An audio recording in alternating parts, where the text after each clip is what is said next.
আসসালামু আলাইকুম সুপ্রিয় শিক্ষার্থীরা, আজকে আমরা এসএসসি 2025 সালে পরীক্ষা আসছে রাজশাহী বোর্ডের দ্বিতীয় অধ্যায় থেকে যে 2 নম্বর প্রশ্নটা আসছে সেটা সলভ করার চেষ্টা করব। তো সেকেন্ড চ্যাপ্টারে 2 নম্বর যে প্রশ্নটা সেটা আমরা পড়ি কি ছিল। আচ্ছা, প্রশ্ন আছে আমার কাছে আছে। প্রশ্ন ছিল জালাল সাহেব মূল অফিসের 20টি কম্পিউটারকে ইএমআই প্রভাব মুক্ত মাধ্যম ব্যবহার করে নেটওয়ার্ক গঠন করে। আচ্ছা গেল, তিনি 20 কিলোমিটার দূরে শাখা অফিসে 10টি কম্পিউটারকে i3টাই 802.11। আচ্ছা, কি বলেছে?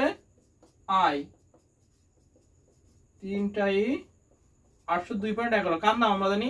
ওয়াইফাই। আবার কি বলেছে?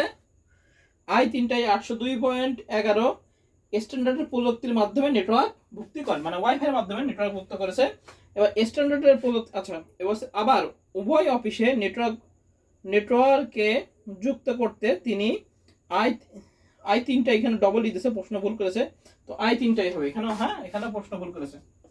রাজশাহী বোর্ড 2025 সালের প্রশ্ন ছাপাতে ভুল করেছে, কি আমার কাছে ভুল আছে তা আল্লাহ জানে।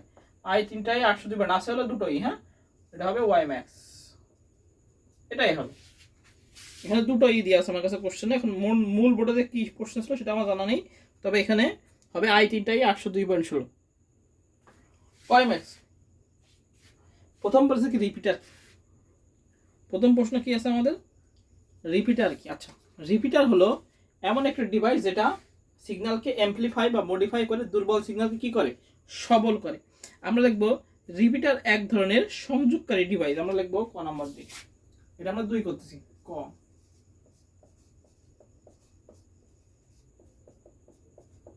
রিপিটার হলো এক ধরনের সংযোগকারী ডিভাইস।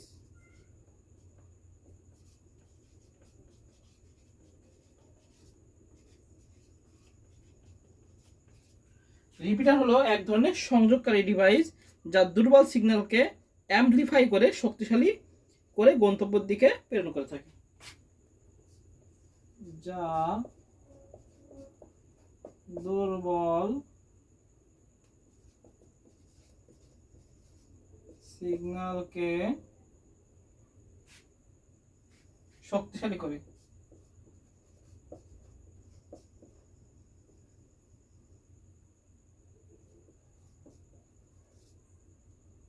শক্তিশালী, যা দুর্বল সিগন্যালকে কি করে? শক্তিশালী করে গন্তব্যের দিকে প্রেরণ করে। শক্তিশালী তার বিষয় হবে।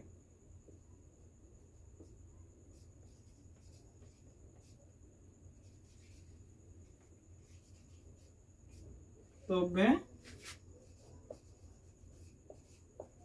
পৌঁছে যায় গন্তব্যে।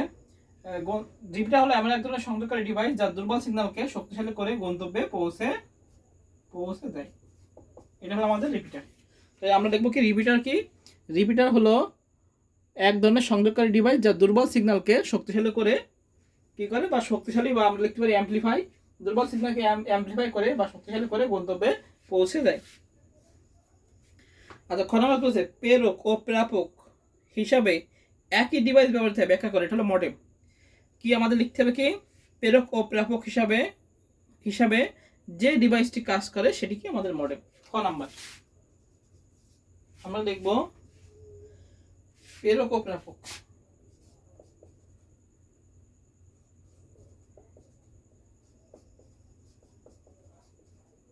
প্রাপক হিসাবে যেই ডিভাইসটি কাজ করে তা হলো মডেম। মডেম কি করে? প্রেরক ও প্রাপক উভয়েরই কাজ করে। আমরা যদি মডুলেশন থেকে এম ও আসছে আর ডিমডুলেশন থেকে ডেম আসছে, তাহলে এই হচ্ছে আমাদের মডেম, যেটা কি করে আমাদের প্রেরক ও প্রাপক উভয় হিসেবে যে ডিভাইসটি কাজ করে সেটি কি হলো মডেম। এটি মডুলেশন ও ডিমডুলেশন দুটি শব্দের সমন্বয়ে গঠিত। প্রেরক কম্পিউটার সংযুক্ত মডেম প্রেরক আমরা দেখো প্রেরক কম্পিউটার সংযুক্ত মডেম কম্পিউটারের সৃষ্ট ডিজিটাল সংকেতকে মডুলেশন করে ট্রান্সফার করে, এই প্রক্রিয়াকে বলে মডুলেশন। আর কি করে, যেটা কি ডিজিটাল সিগন্যালকে অ্যানালগ করে সেটা হলো মডুলেশন, আর অ্যানালগ সিগন্যালকে ডিজিটাল করে সেটা হলো ডিমডুলেশন। এভাবে কি করে প্রেরক কি করে, প্রেরক কম্পিউটার থেকে সিগন্যালকে মডুলেশন করে, আবার কি করে, আবার ডিমডুলেশন করে। এই একই কাজটা কি করে মডেম। এটা করে কিসের মাধ্যমে, এটা করে হলো এডিসি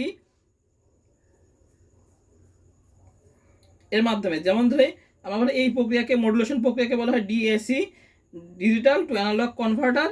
আর যখন ডিমডুলেশন করে তখন বলে অ্যানালগ ডিজিটাল কনভার্টার, ওটা এডিসি। হ্যাঁ, এর মাধ্যমে ডিমডুলেশন অন করে কম্পিউটারে কি করে প্রেরণ করে, ফলে মডেম দিয়ে কি করে উভয় দিকে ডেটা আদান প্রদান করা যায়। একটা হলো ডিএসি আর একটা হলো এডিসি। বুঝা গেছে? আমরা খ নম্বর মেন উত্তর কি মডেম। আচ্ছা, গ নম্বর কি বলেছে, মূল অফিসে ব্যবহৃত মাধ্যমটির গঠন ব্যবহার করো। আচ্ছা, মূল অফিসের ব্যবহৃত মাধ্যম 2 এর গ। মূল অফিসে ব্যবহৃত মাধ্যম কি বলেছে দেখি আমরা, তার মাধ্যম। আচ্ছা, বলেছে মূল অফিসে জনতা এতটা ইএমআই প্রভাবমুক্ত মাধ্যম। আচ্ছা, ইএমআই প্রভাবমুক্ত মাধ্যম, তাই তো? তার মানে এটা হলো অপটিক্যাল ফাইবার কেবল। হ্যাঁ, আচ্ছা, গ নাম্বার আমরা লিখবো। গ নাম্বার লিখবো যে উদ্দীপকে উল্লেখিত মূল অফিসে ব্যবহৃত মাধ্যমটি হলো, উদ্দীপকে উল্লেখিত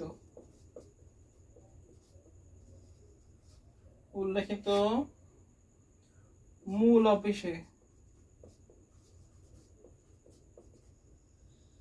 ব্যবহৃত মাধ্যমটি হলো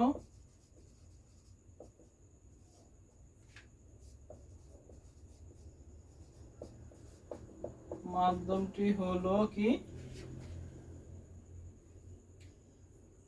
ফাইবার অপটিক কেবল বা অপটিক্যাল ফাইবার কেবল, যেটাই বলি আমরা সেটাই হবে।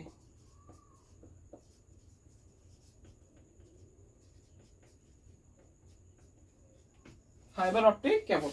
তাই উদ্দীপকে যে ইএমআই প্রভাবিত যে এটা ব্যবহার করেছে সেটাকে আমাদের ফাইবার অপটিক বা অপটিক্যাল ফাইবার কেবল, যেটা লিখবো সেটাই আমাদের হবে, রাইট হবে। এখন আমরা লিখবো কি বলছে গঠন। আমরা যদি ফাইবার অপটিকে কি, ফাইবার অপটিক কি বলো, আলোর গতিতে কাচের মাধ্যমে, অর্থাৎ কাচের ফাইবার অপটিক কেবল কি আলোর গতিতে যেটা আদান প্রদান করে থাকে, সেটা কি থাকে কোর ক্লাডিং। দেখে 3টা অংশ আমরা দেখাই দিই। এটাকে বলে কোর, এই বাইরের অংশ বলে ক্লাডিং, আর একদম বাইরের অংশ বলে জ্যাকেট। কিভাবে যায়, পূর্ণ অভ্যন্তরীণ প্রতিফলনের মাধ্যমে আলো এরকম চলে যায়। এটা কোন অংশ থেকে, এই ক্লাডিং অংশ থেকে, এক ক্লাডিং থেকে আরেক ক্লাডিং থেকে। যদি এভাবে যায় তাহলে এভাবে এভাবে এভাবে এভাবে এভাবে এভাবে যাবে, এটাকে বলে পূর্ণ অভ্যন্তরীণ প্রতিফলন। আচ্ছা, যদি এখান থেকে যায় তাহলে এভাবে যাবে এভাবে যাবে এভাবে যাবে এভাবে যাবে এভাবে যাবে এভাবে কোথায় যাবে, বুঝতে পারছি? এভাবে কি হয় আমাদের ভিতর থেকে এই অংশ কি হয় ডেটা আদান প্রদান হয়। তাহলে এবার অপটিক্যাল ফাইবার কেবল কাকে বলে, আমরা দেখব যে কেবলটি সিলিকা, কাঁচ অথবা স্বচ্ছ প্লাস্টিক দিয়ে তৈরি এবং আলোর পূর্ণ অভ্যন্তরীণ প্রতিফলন পদ্ধতিতে ডেটাকে উৎস থেকে গন্তব্যে প্রেরণ করে, সেটি হলো অপটিক্যাল ফাইবার কেবল বা ফাইবার অপটিক কেবল। এটা আমরা সবাই জানি। আর এটা কি তৈরি হয়, এটা তৈরি হয় কেন্দ্রের মূল তারটি হলো সিলিকা, কাঁচ এবং স্বচ্ছ প্লাস্টিক দিয়ে তৈরি থাকে। এর 3টি অংশ থাকে, কোর, ক্লাডিং এবং জ্যাকেট। এই সম্পর্কে আমি অনেকবার বোঝাই দিয়েছি, অনেকবার পড়াই দিয়েছি, এটা আমি লেকচারে আছে। তো ওই বিষয়ে আমরা সুন্দর করে লিখে দেবো, ব্যাস আমাদের গ নাম্বার হয়ে যাবে। আচ্ছা, ঘ নাম্বার কি বলছে দেখি, অফিসে উল্লেখিত স্ট্যান্ডার্ড দুটির দ্বারা নির্দেশিত প্রযুক্তি তুলনামূলক আলোচনা করবো। আচ্ছা, অফিসে কি ব্যবহার করেছে, ঘ নাম্বার গেল অপটিক্যাল ফাইবার কেবল উত্তর। এবার আমরা অপটিক্যাল ফাইবার কেবল বলতে যে যার মতো লেখা তো থিওরি, যে যার মতো লিখবো, কোনো সমস্যা নেই। আচ্ছা, এবার ঘ নাম্বার বলেছে দুটো স্ট্যান্ডার্ড ব্যবহার করেছে। একটা হলো i3i 802.11 যেটা ওয়াইফাই, আর i3i 802.16 সেটা হলো ওয়াই ম্যাক্স। এক কথায় আমি শেষে একটু করে বলে দিচ্ছি যে আমরা কি, যে ওয়াইফাই হলো ছোট প্রতিষ্ঠানের জন্য সুবিধাজনক, আর ওয়াই ম্যাক্স হলো বড় প্রতিষ্ঠান। ওয়াইফাইটা কি জন্য ছোট, আমরা কিন্তু ম্যাক্সিমাম বাড়িতে এখন ওয়াইফাই ইউজ হয়, সিঙ্গেল বাড়িতে। তো এটাকে আমরা বলতে পারি ছোট প্রতিষ্ঠানের জন্য। কিসের জন্য, ছোট প্রতিষ্ঠান। আর এটা কি হবে, বড় প্রতিষ্ঠান। ওয়াই ম্যাক্স, ওটা বড় বড় এলাকা ধরে আর কি, বড় প্রতিষ্ঠান। তো আমরা i3টাই 802.11 ওয়াইফাই, i3টাই 802.16 হলো ওয়াই ম্যাক্স। এবার ঘ নম্বর আমরা কিভাবে লিখবো, আমরা লিখবো যে উদ্দীপকের উল্লেখিত স্ট্যান্ডার্ড দুটির একটি হলো ওয়াইফাই i3টাই 802.11 আর একটি হলো ওয়াই ম্যাক্স i3টাই 802.16। এবার ওয়াইফাই সম্পর্কে লিখবো, এর পূর্ণরূপ কি, ওয়্যারলেস ফিডেলিটি। এটা কি সাপোর্ট করে, ল্যান সাপোর্ট করে, লোকাল এরিয়া নেটওয়ার্ক, একে WLAN বলা হয়, ওয়্যারলেস লোকাল এরিয়া নেটওয়ার্ক বলা হয়। হ্যাঁ, এর রেঞ্জ কত, 10 থেকে 200 মিটারের, 10 থেকে 200 মিটারের মধ্যে থাকে। হ্যাঁ, এভাবে নিজের মতো লিখে নেব। আর ওয়াই ম্যাক্স কি, ওয়াই ম্যাক্স হলো বড় এলাকা জুড়ে বিস্তৃত, এটাকে বলা হয় ম্যান, কি বলা হয়, ম্যান সাপোর্ট করে, metropolitan area network, man support করে। অর্থাৎ বড় প্রতিষ্ঠানের জন্য আমাদের কি হয়, ওয়াই ম্যাক্স ব্যবহার হয়। এবার ওয়াই ম্যাক্স সম্পর্কে মোটামুটি লিখে দেবো, যেগুলো বইতে আছে বৈশিষ্ট্য লিখে দেবো। লিখে দিয়ে লিখবো কি, যে সব দিক বিবেচনা করে বলা যায় যে ছোট প্রতিষ্ঠানের জন্য ওয়াইফাই সুবিধাজনক এবং বড় প্রতিষ্ঠানের জন্য ওয়াই ম্যাক্স সুবিধাজনক। এই হলো আমাদের রাজশাহী বোর্ড 2025 সালের 2 নং সলভ।